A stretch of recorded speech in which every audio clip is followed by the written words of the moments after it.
ইচ্ছে বন্ধুগণ, তোমরা সবাই কি বল? আমরা আপনাদের ইচ্ছের মন্ত্র নিয়েছি। কি মন্ত্র? ইচ্ছে ইচ্ছে, সেই তো ভাবছে, সেই তো করছে, সেই তো দিচ্ছে।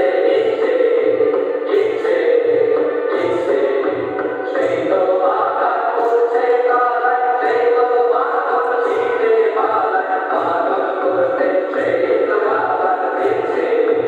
ইচ্ছে ইচ্ছে, যাও যাও, এখান থেকে চলে যাও, শীঘ্র চলে যাও। ভারতনে কানে পৌঁছলো না কথাটা, ছেড়ে তোলে দেখছো দাদু হাতটা। হঠাৎ এমন হলো কেন? ইচ্ছে ইচ্ছে, ওকে রানী বেবি, তাড়াতাড়ি উঠে পড়লে যে? আর বসে থাকতে পারছি না। রানী বেবি, সন্দেহ হচ্ছে তোমার মন বিচলিত হয়েছে। সন্দেহটি বিচলিত হয়েছে। জানো চাঞ্চল্য দাসের দেশে সবচেয়ে বড় অপরাধ? জানি, আর এও জানি এই অপরাধটাই সবচেয়ে বড় সম্ভোগের জিনিস। শাস্ত্রের জিনিসকে তুমি বলতে ভোগের জিনিস? দাসের দেশের ভাষাও ভুলে গেছো? আমাদের তাঁতের দেশের ভাষার শিকড়কে বলে অলঙ্কার। এ ভাষা ভুলবার সময় এসেছে।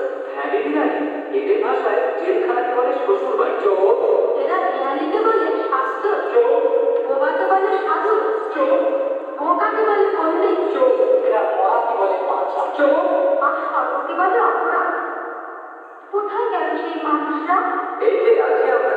মা থাকতে পারবো আমরা? পারবে, নিশ্চয় পারবে। ভগব বিদেশ, আমিও কি পারবো? সন্দেহ করি, কিন্তু রানী